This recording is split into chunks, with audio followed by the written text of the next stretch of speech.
Hello, hello, hello, and welcome once again to CorpusCast. As ever, I'm your host, Robbie Love. I'm a linguist at Aston University, and you're listening to the Aston Originals podcast, all about corpus linguistics and what it can do for society. As you know by now, in each episode, I interview one or more researchers to find out how corpus linguistics is informing the present and shaping the future of the study of language, with applications in education, health, technology, and many others.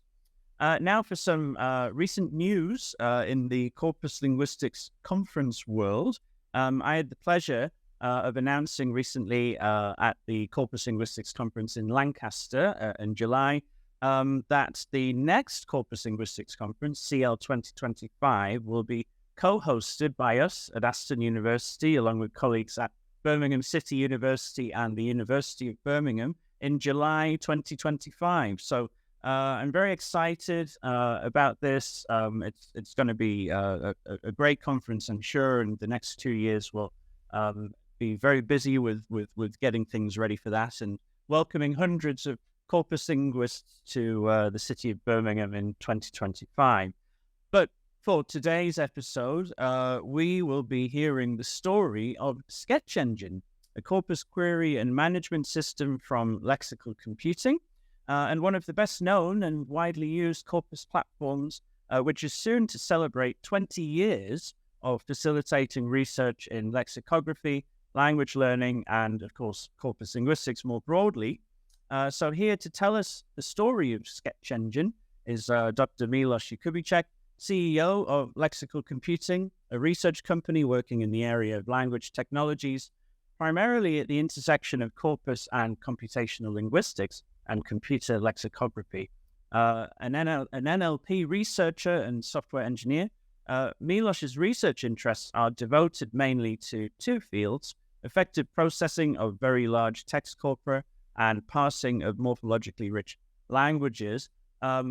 The story of Sketch Engine is a big one, and I'm very excited to hear all about this tool and how it came to be in the position that it's in today as such a widely used and widely known corpus tool. So without any further ado, let's welcome Miloš to CorpusCast. Hi, hello Miloš. Welcome. Hello, Robbie. Sorry, Mike. Thanks for the introduction. Well, thank you so much. It's a pleasure to speak with you. We have met face to face long before the days of the pandemic, but it has been several years, and so it's great to get the chance to catch up with you here. And I believe you're joining us from a recording booth, which is actually more high tech than what I get here, mostly sitting at home with my cat somewhere purring nearby.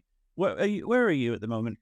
Indeed, I'm at a small booth that is equipped for the time when we record pronunciation for dictionary entries, so that the editors that actually make the recordings are not interrupted by me laughing loudly, for instance.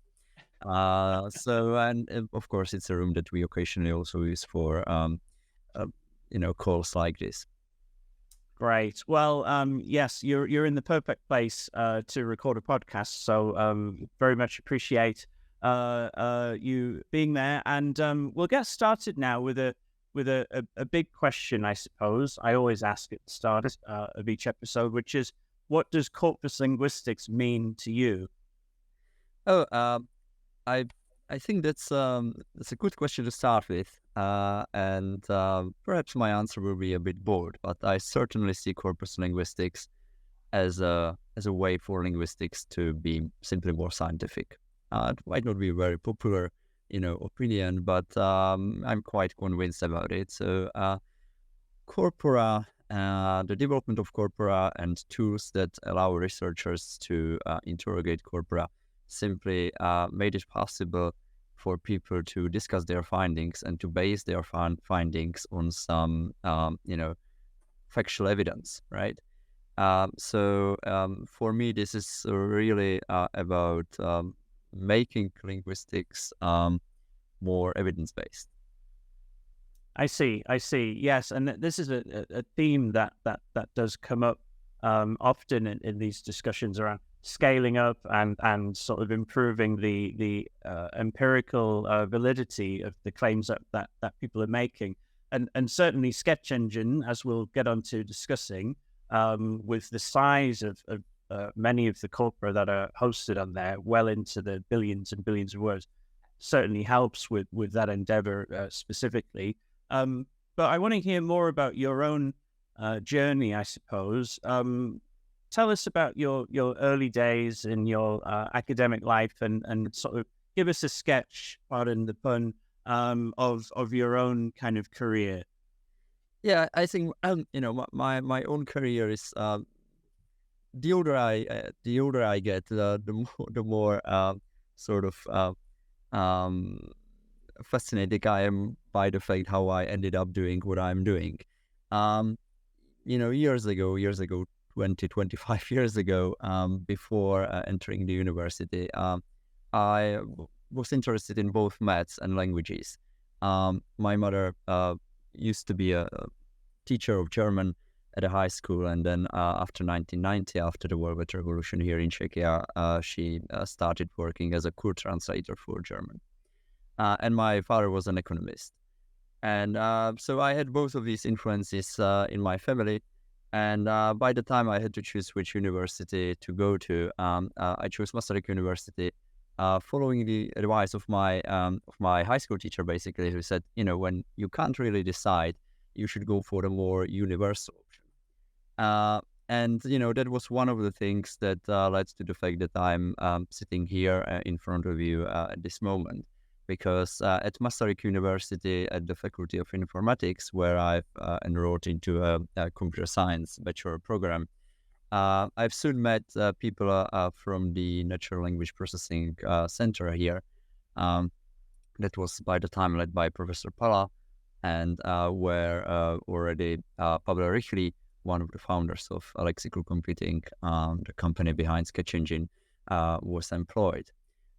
Soon before I was finishing the bachelor's, I started working in the NLP lab, and perhaps a year after that, I started being involved in Sketch Engine and in the company behind it.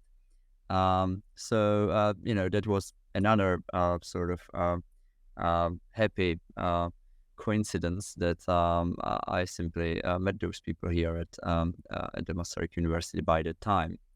And my background really is computer science for both the bachelor and master studies, with specialization for natural language processing.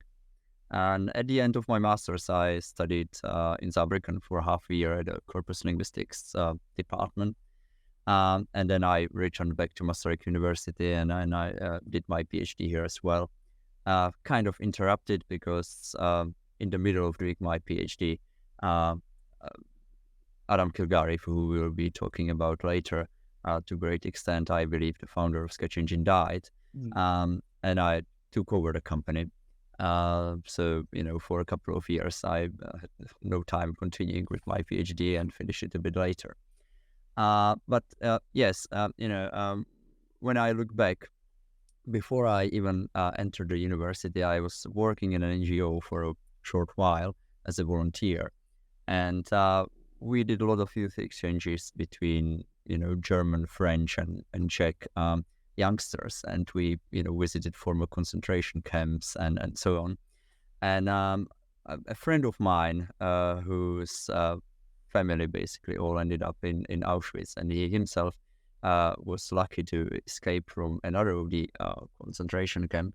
And by the time he was, over 80 certainly, when I consulted what to do, which university to go to, with him, at some point he mentioned like, well, you say that you like math and you say that you like languages. Perhaps you could make some software for dictionaries. By the time, I must admit, I found that idea completely silly. And just because I really valued that person, it was my dear friend, an elderly person, a Holocaust survivor. I just didn't go into an argument telling him, come on, software for dictionaries, such a stupid idea. it took me quite some years until I actually record this in my memory. After being employed in lexical computing for perhaps 5 or 6 years, that actually,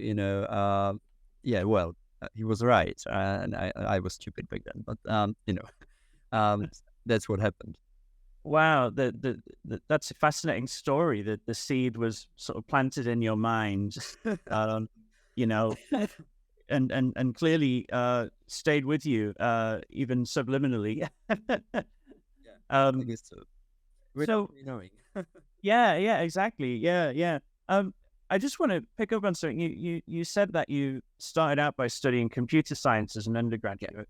Yeah. At what point was the linguistic kind of aspect introduced? Was that sort of part of that undergraduate program, or did the NLP/corpus linguistics have come a little bit later? Yes, it was part of the undergraduate program already, because we were able to choose, say, specializations for the general computer science background, and in order to choose a specialization, one had to take additional courses. And those courses were, partly technically oriented as for the natural language processing, and partly they were simply linguistically oriented. And, I find it absolutely necessary. Anyone, I would really say that anyone who wants to do NLP properly needs to have some sort of elementary linguistic background to understand simply the data one is working with. Do you sort of sense, or do you observe that there are a lot of people in what you might call computational linguistics, natural language processing, who don't necessarily have much of a linguistics background? Well, definitely, because part of the community is simply being driven by machine learning engineers who apply machine learning approaches to all kinds of data set, whether it is in the field of vision or, text processing, speech processing, you name it. And for them, they take natural language just as another, data set, so pretty much random data set to work with. I'm not particularly happy with that. Not for being a purist about, these things, and insisting on anyone having some kind of formal education in terms of the theory and so on and so on. But rather from the perspective of my experience, based on that those results, scientific results coming from these approaches frequently suffer some rather major problems in terms of evaluation, in terms of data annotation, in terms of actually making the results usable outside of a lab environment, right? So yes, I think part of the community definitely doesn't follow what I would see as a sort of preferential way, but that's the way it is. Then there is the other half that I think understands very well what I'm saying. Yeah, maybe this is an oversimplification, but I see it perhaps as a bit of two sides of the same coin, where you might have computer scientists who are working with language data but don't have so much of a linguistic background. So methodologically, at least in terms of the working with data at scale and the statistical approach and things like that, highly sophisticated, but maybe the theoretical input and the theoretical interpretation, not so much.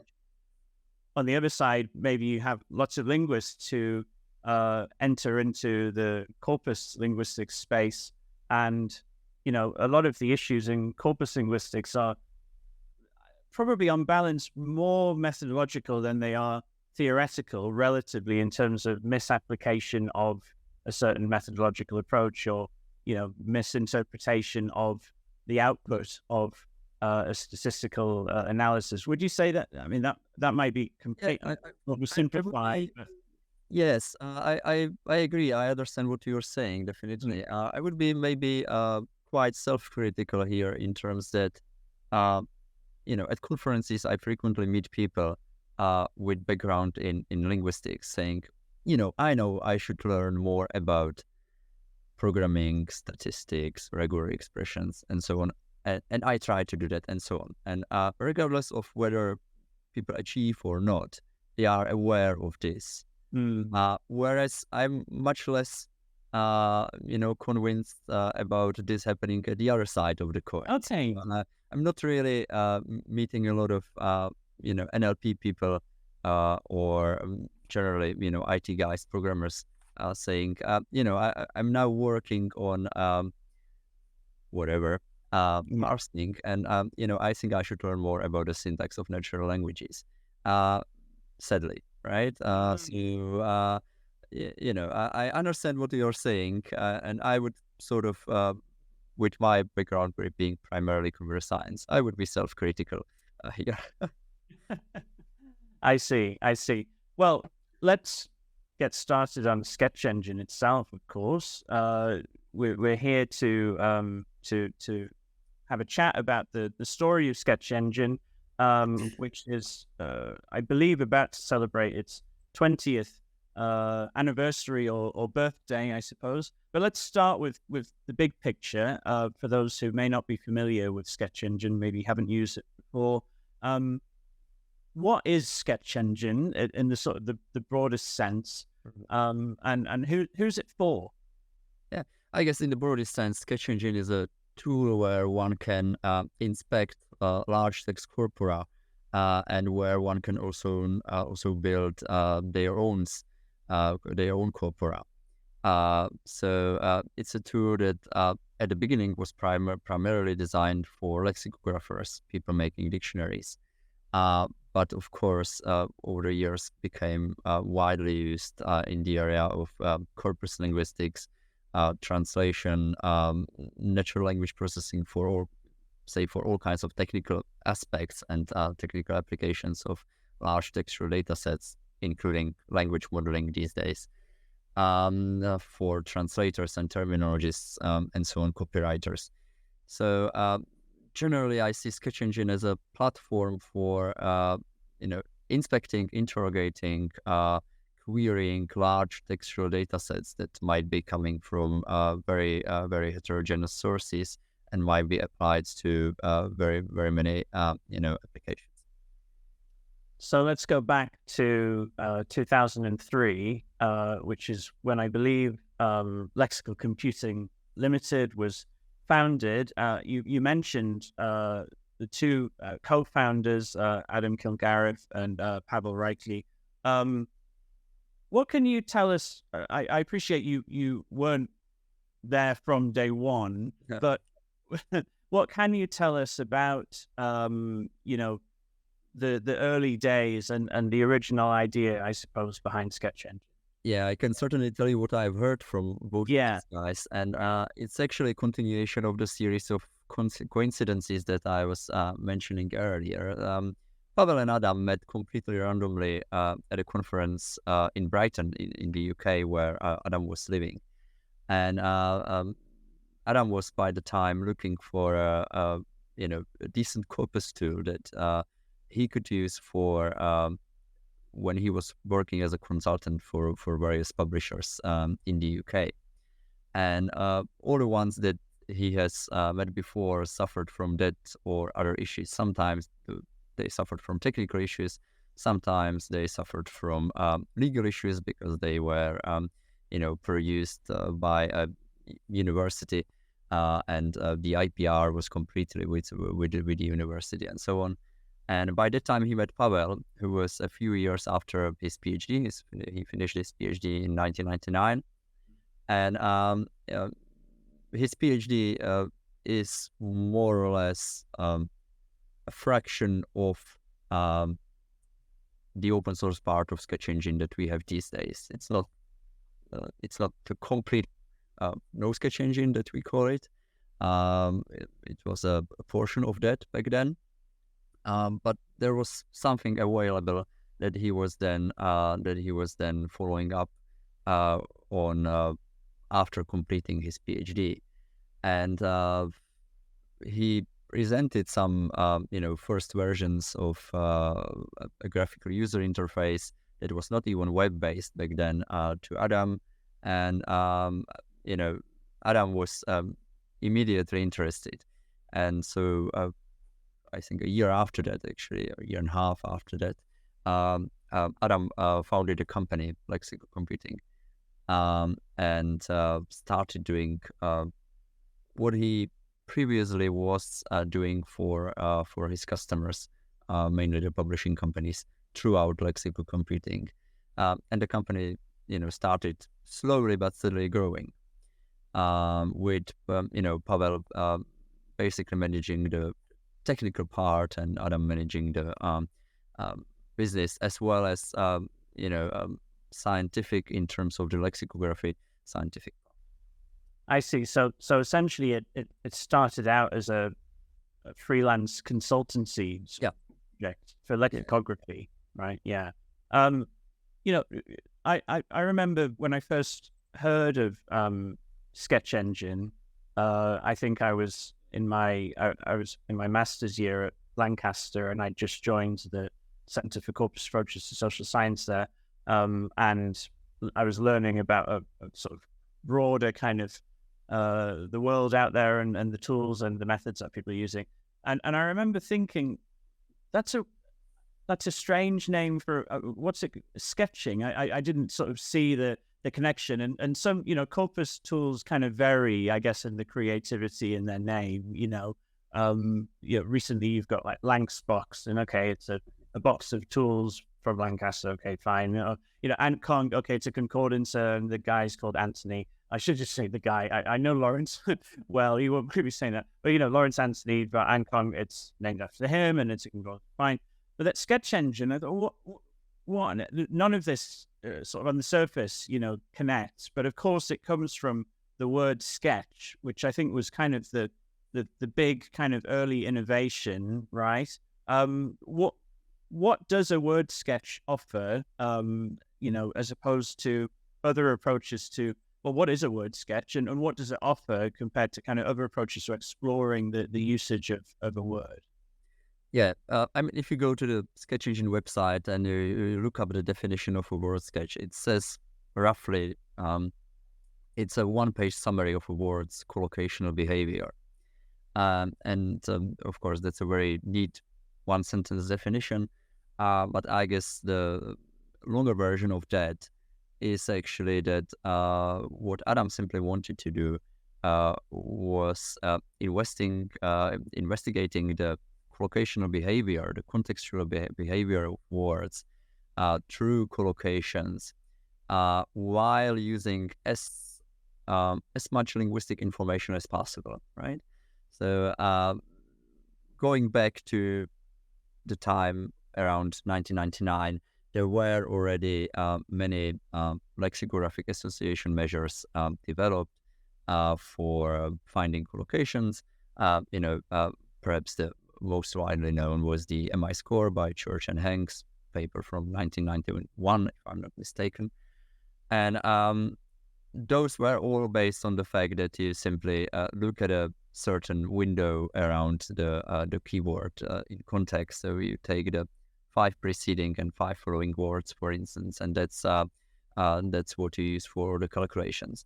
And everyone knows, and everyone knew already back then, that this is kind of suboptimal. So what Adam simply wanted to do, because he had a NLP background as well, he wanted to use the tools that were already back then available for part of speech tagging, lemmatization, partially also parsing, at least shallow parsing, to be able to produce better results, right? And through that, he was able to come up with collocations that were clustered by means of different syntactic relation. Let's put it very simply. And he was looking for a name, how to call that. He was very creative what concerns naming as well. So he started calling that a word sketch, and then the final product was simply called Sketch Engine as an engine that produces word sketches.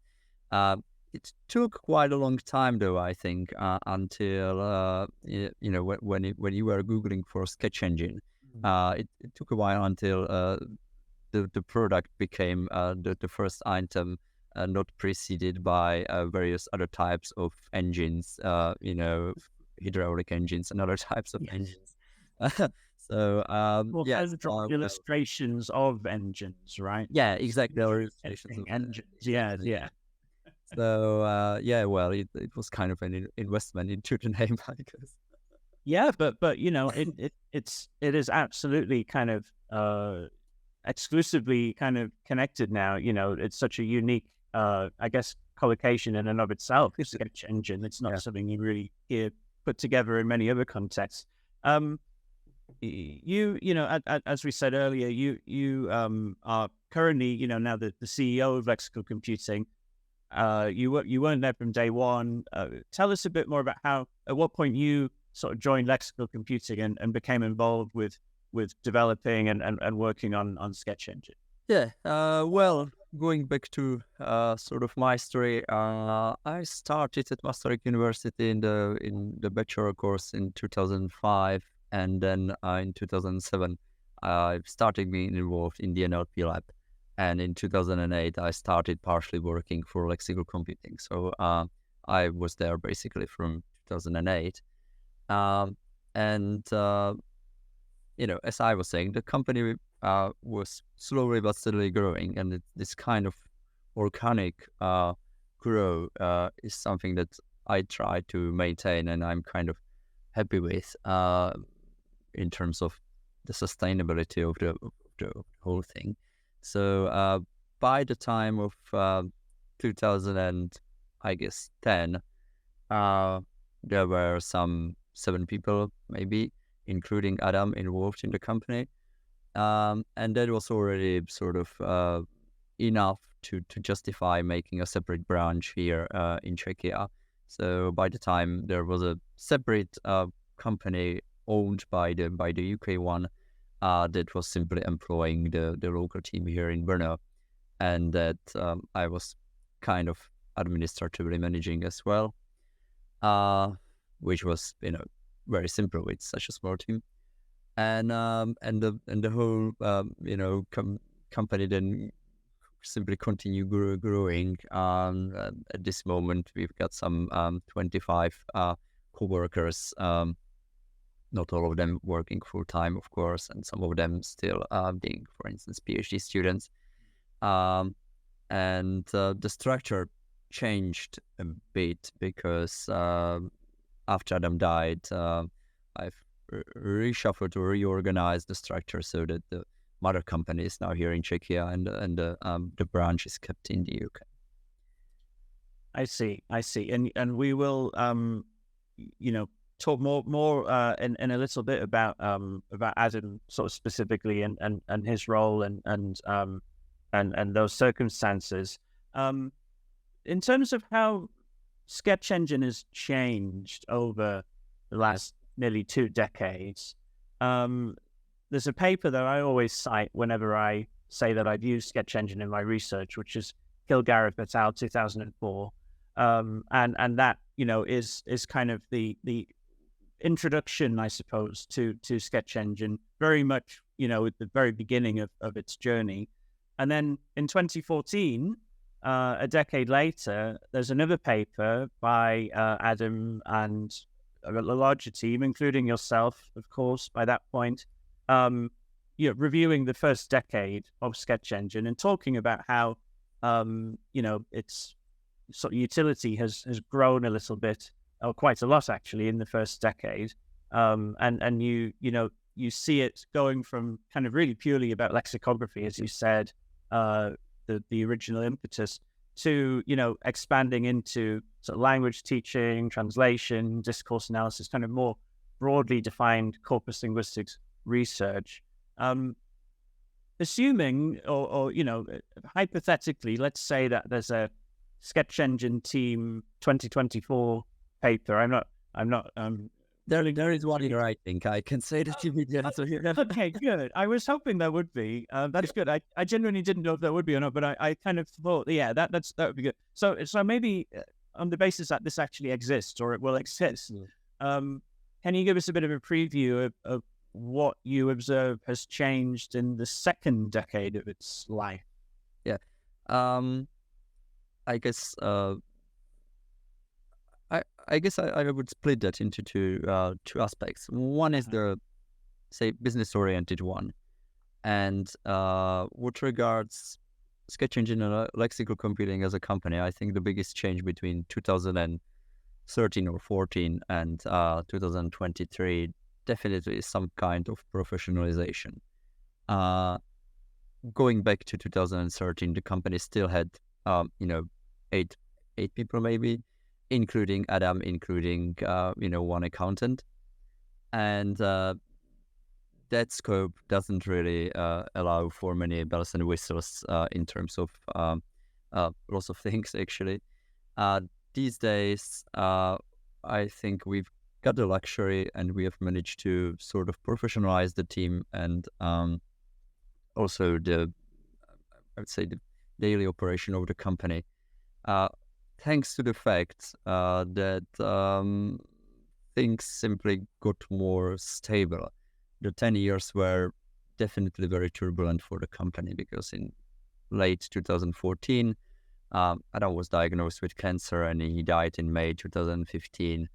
And I think for a couple of years, the company was just sort of trying to get over it.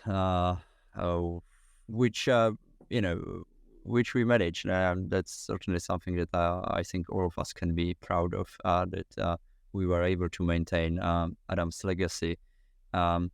We were having a celebration of Lexical Computing's 20th just about a month ago, before the ELEX conference started here in Brno. And we had a small party where I was saying, well, all that we try to do is not to destroy what he started. And I think, that's, I think that really fits, right? And thanks to things becoming more stable and more professional, we are now able to do just a lot more than we were able to do before. And that's the other aspect. So what changed for the users, and in terms of the functionalities and so on. So Sketch Engine at this time offers corpora for over 100 languages, which is a lot, and all of these languages, they need some care, particularly because we are still convinced that linguistically informed methods for many applications work better and are worth the efforts. Despite living in the era of, large language models, that definitely, are beneficial and are just, another evolutionary step in terms of the whole natural language processing. There are still, use cases where we believe in linguistically informed methods, and that means that we need to maintain, a set of processing tools for 100 languages, and have, native speakers, consultants for 100 languages, and so on and so on and so on. And thanks to, the company slowly but steadily growing, we were able to do that simply, as well as to reach other types of users that primarily were not addressed and are not discussed a lot, definitely, and not in the 2004 paper, and only marginally in the 2014 paper, like, for instance, the terminologists. So we've a couple of years ago, we've developed a standalone tool for extraction of terminology that is based on Sketch Engine, and it's certainly an area where we have a quickly growing user base of people, users, companies, corporations that are actually not related to lexicography, not related to linguistics or corpus linguistics, that don't have corpora. They just have texts that they need to process. They don't really want to know about corpora. But but they take care about terminology, about consistent use of glossaries that they have developed industrially or academically. That doesn't matter, and so on. Many years ago, actually, I think already when the company started, one of the slogans that Adam was using for a sketch engine was "Corpora for all," right? I think we are certainly not there, and I think that actually, if there is one advantage or sort of one big benefit of large language models becoming so, or having such a big attention from general public, is that thanks to ChatGPT, soon everyone will know what a corpus is, right? Which is sometimes also funny, because a couple of weeks ago I've read a newspaper article claiming that the OpenAI company invented the term token. So yes, well, regardless of who invented the term and so on, I think that part of the sketch engine contribution is bringing corpora even to people that really are not interested in corpora and aware of text being called corpora, but making use of corpus linguistics. This is a complete aside, but it's very interesting that you brought up AI and at the recent Corpus Linguistics conference, that was coming up quite a lot, of course, in conversations, with it being really, it's not even been a year since ChatGPT was released in November 2022. And there were, lots of discussions of sort of around what impact that may have specifically in the field of corpus linguistics in terms of research, but also tools and tool development. I mean, again, do you see sort of that kind of direction of AI-informed corpus analysis? Do you see that as kind of the almost inevitable path that we're going to end up going down? Or well, yes and no. There's no doubt that this evolution of statistical methods in NLP and language models development associated with that will continue, and that it will be used and will be heavily used, and that the fact that it became openly available and easy to use, and that it produces something that NLP struggles so far heavily, namely that it produces fluent text, that it no longer looks like machine generated. That will stay, and that it is in principle a good thing and a scientific progress. On the other hand, one of the dogmas of sketch engine, I think, was and will be, I hope definitely, as long as I will be in charge, that one needs to be able to go back to the actual corpus evidence to verify any claims that the automatic tools, regardless of whether it is sketch engine or something else, that the automation has actually established. And I always found that extremely important, because being an NLP researcher, I know what kind of stupid errors may happen across the whole processing pipeline, regardless of tools that you use. Errors simply happen. And for any professional use of corpora, one should be simply able to verify any automatic outputs. And this verification simply means going back to the concordance and read the concordance, right? So one of the things that you can always find in sketch engine, in all the functionalities, in all the outputs, is a concordance link that you can click on and check whether, what the system thinks is actually correct, or whether it's a result of some, artifact in the data, or artifact of some technical processing and so on. And the language model as such, it hides all of that, right? It's just a language model. It's a probabilistic distribution with no possibility of backtracking to the actual corpus evidence.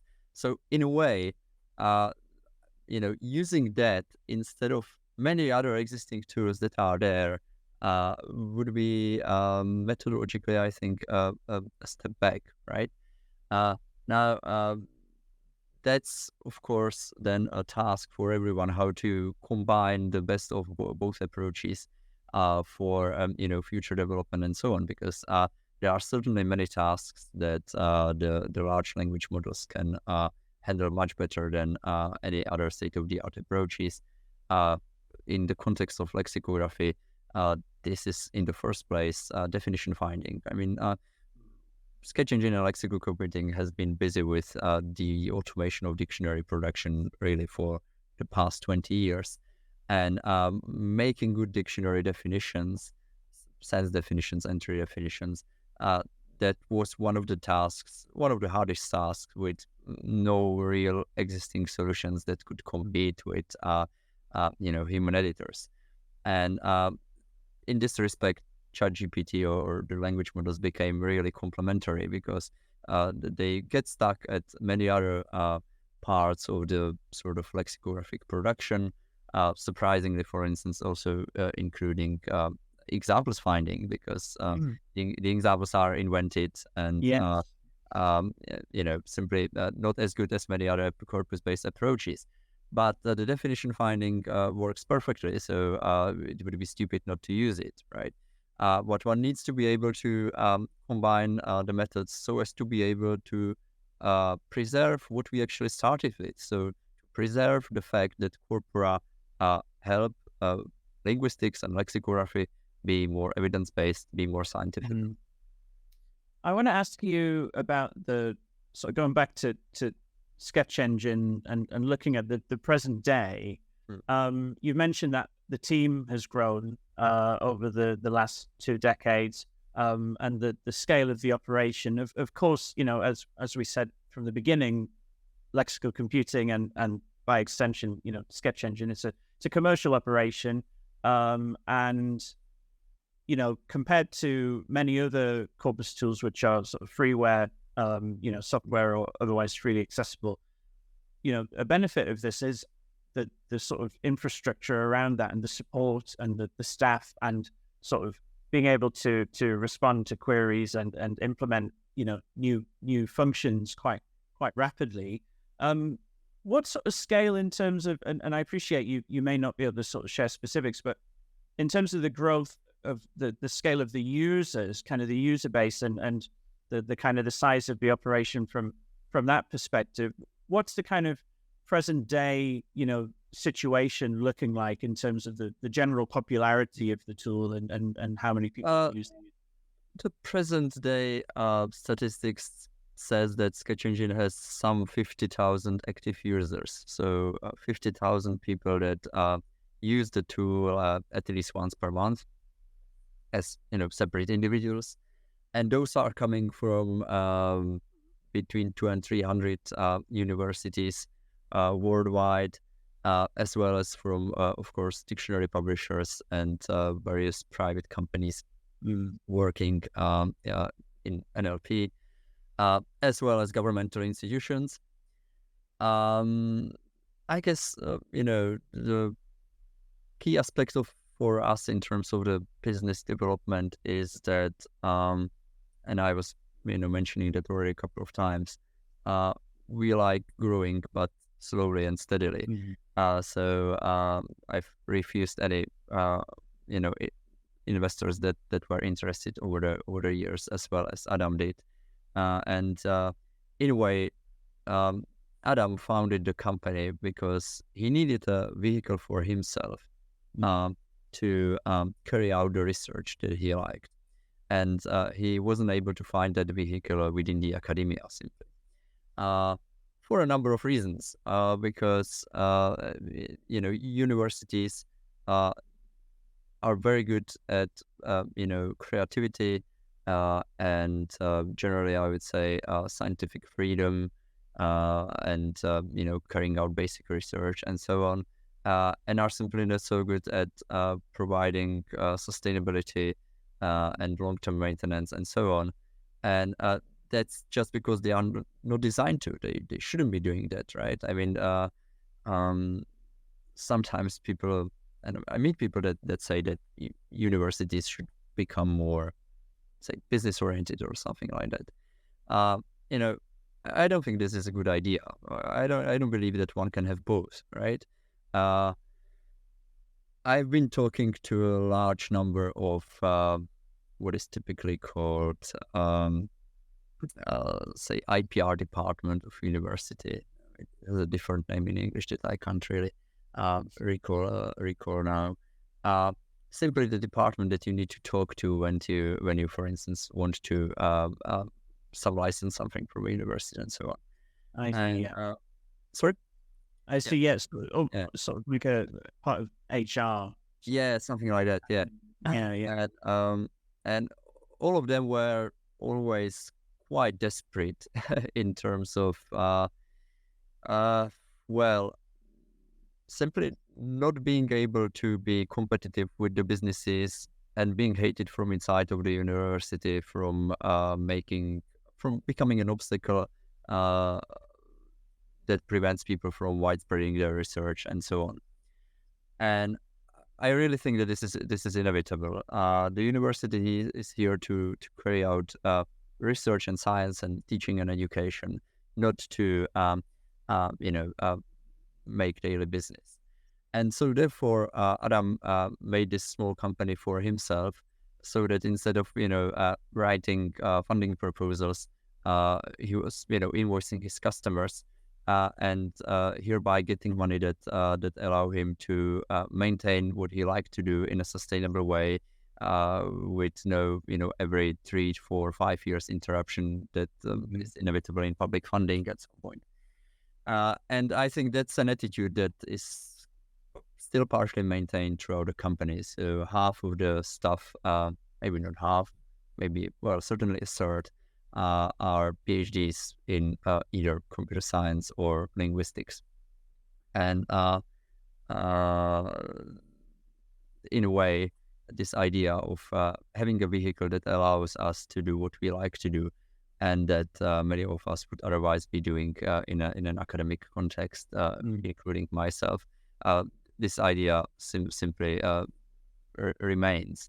A series of the coincidences that I've mentioned certainly includes the fact that if Adam hadn't died, I likely would have had a partial affiliation at academia and partial affiliation here in the company. I still have a 5% affiliation with Masaryk University occasionally, teaching and leading some students, but that would be otherwise, I guess, more balanced if Adam would be still here. But things developed in this way, and so the daily operations really look in this way. Having 50,000 users means that just the daily operation of the company is much more demanding than it used to be. So out of the 25 people, there are 3 people who just answer the support emails, which I used to do as well back in 2008 and 9 and 10 and 11. And then, of course, the technical equipment that we need to have in order to be able to provide the service is just much bigger and much more expensive than it used to be. So that's the landscape. I mean, one of my colleagues keeps telling me, don't say we are a small research company, just say we are a research company. And I think I have some sort of soft spot for the small. I mean, I there is a reason, I couldn't work in a corporation. So I like being small in a way. And every time we hire someone, I internally think, okay, that's it. That's it. right? Yeah. But inevitably next year we hire just another person because we either meet someone who simply fits into the puzzle of services that we provide, or we need someone because just it's too much. So yes, we keep growing despite sometimes trying not to. Yeah, yeah. As we start to wrap up here, obviously a name that has come up a lot throughout our discussion is, of course, Adam Kilgareth, who, as we've discussed, really the kind of central sort of figure in sort of initiating Sketch Engine, co-founding it, and developing in the first 10 years. As you mentioned, Adam passed away in 2015. And in a previous episode of CorpusCast, Tony McHenry was talking about the Corpus MOOC, the online corpus linguistics course that they have, and that was sort of being developed in the kind of couple of years leading up to Adam passing away, and Tony made a recording of an interview with Adam only, I think, a few months before he died, and I was sort of struck by how openly, Adam documented sort of his final months. He had a blog, and he was very sort of open in discussing this. I wonder, sort of before we finish, you mentioned the word legacy earlier, and I think that's a very appropriate way of putting it. How would you kind of summarize the impact that Adam had, and sort of how you kind of still feel the presence of his influence sort of today, almost 10 years on? Yeah, well, I mean, the impact really can't be underestimated, to put it very mildly. So Adam was really the person without which there wouldn't ever been lexical computing as Sketch Engine, and so on and so on. And I still remember the time with Adam for frequently. And after he died, I think it was a difficult period for the company, not just business wise, but personally. I because it happened, everything happened also quickly. He was really. I spent a lot of time in 2014 with Adam, more time than typically, just for random occasions as we were meeting with at conferences and so on. Normally we saw each other perhaps 5 times per year, but in 2014 we really spent a lot of time together. And it was not until late summer that he complained during a dinner that I can't eat that much for the dinner because then I have stomach pain. And 2 months after that, he was diagnosed with a stage 4 bowel cancer, and he died 6 months later. So everything happened so quickly that I think it really took us all time to process what's going on, and it took a lot of time for me, definitely. And the legacy of Adam is definitely maintained, not just in terms of Sketch Engine, but I also hope and think in terms of the company culture. So part of the reasons why part of the coincidences that I was mentioning was also the fact that both Adam and Pavel are such a sort of open-minded and welcoming people. So I remember still very well, even though it's almost 20 years when I started in the field, not knowing a thing about corporal lexicography and so on. Adam was a very kind person, and I think that was also a significant contribution to the company that allowed him to actually put together a great team of people that was also interested in continuing after his death, basically. And his legacy is definitely also maintained in terms of the scientific aspects concerning things like maintaining links to concordances so that everyone can check, because that's something that we have learned from him, and that I certainly sign up to. And I still don't. When I said during our birthday party, all my effort all my effort is not to destroy what he started. Yes, I think this is it, right? I'm very proud of the fact that the company keeps going, but the basics of it were founded by Adam, and that's it. Thank you for sort of sharing your reflections on the massive role that he had in all of this, and it's been really fascinating to hear, more about the story of Sketch Engine and how it's kind of developed into the tool that it is today. And it's certainly something that I use very regularly in my own research, and increasingly, found new ways of using it. Sorry for stepping in, but maybe when we are talking about Adam's legacy, I could take this opportunity for making some small advertisement. So one of the part of Adam's legacy is also the Adam Kilgariff Prize that he started after Adam's death. And so let me use this opportunity to invite everyone to submit applications, because we had the 5th iteration, I think now. Yes. And there will be another call open by the end of this year. So if people just Google Adam Kilgariff Prize, they can apply. They get some small amount of money, €2,500, I think, and a lifetime access to Sketch Engine as well.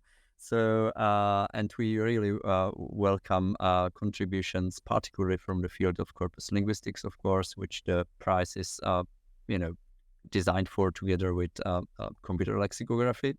So yes, let me use this opportunity to just invite everyone interested to apply.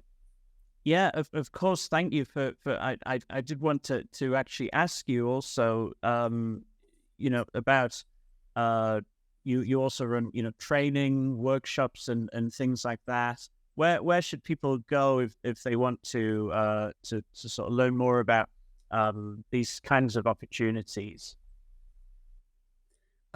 Well, one of the options is to go to our website. The other, perhaps shorter, might be simply Googling. So Adam Kilgariff Prize has a standalone website that is part of Adam's original homepage. The training and courses that we organize are part of the Sketch Engine website, and they are quite easily to be found. There is a dedicated course on lexicography called Lexicom that goes on from 2000. That was actually the event where Adam and Pavel met for the very first time. So yeah, well, just go to our website, and hopefully you should be able to find it easily. Great. Okay, we're going to finish with some very, very, very quick fire questions. Okay, so let's see how quick these answers. First question is a yes or no. Is research in corpus linguistics living up to its potential? Oh, yes. Great. Number 2, what is your number 1 short piece of advice for students embarking on corpus research? Look at data. I mean, I still believe that reading the corpus, in a way, reading the results, looking into the data, digging deeper is extremely useful, particularly at the beginning, to be able to find out that the deeper you dig, the more you find. And that's a lesson to learn, sort of to know when to stop, but also when to go further. Couldn't agree more. And finally, what will corpus research look like in 50 years? I've got no idea. I think it will largely depend on the data that will be available. 50 years ago, there was no internet. Linguistics couldn't be corpus-based because all the corpora we had were, if called corpora, then books, right? Who knows what happens in 50 years? There might be new types of data, in a way, that we are unaware of at this time. Perhaps multimodal data that will allow us to do the same that we now with mostly written text, with conversations and so on. So I would stick to the data. It will be up to the data what the research will look like. Okay, well, we'll see how things go over the next 50 years. and we can chat then and see if you were right. Thank you so much. Yeah, thank you so much for coming on. This has been really fascinating to get the chance to chat with you, hear more about your story and of course the story of Sketch Engine. That is it for today's episode of CorpusCast. Thank you for joining us, our viewers and listeners. And do let us know your thoughts about this and other episodes using the hashtag CorpusCast. And you can check out the Aston Corpus Linguistics Research Group on Twitter at Aston Corpus, and you can follow me at LoverMob. CorpusCast is an Aston Originals podcast hosted by me, Robbie Love, and produced by Sam Cook. So thanks again, and thanks one more time to my guest, Miloš Jakubíček. It's been really, really great to speak with you. Thank you very much. Thanks for Robbie once again for inviting me.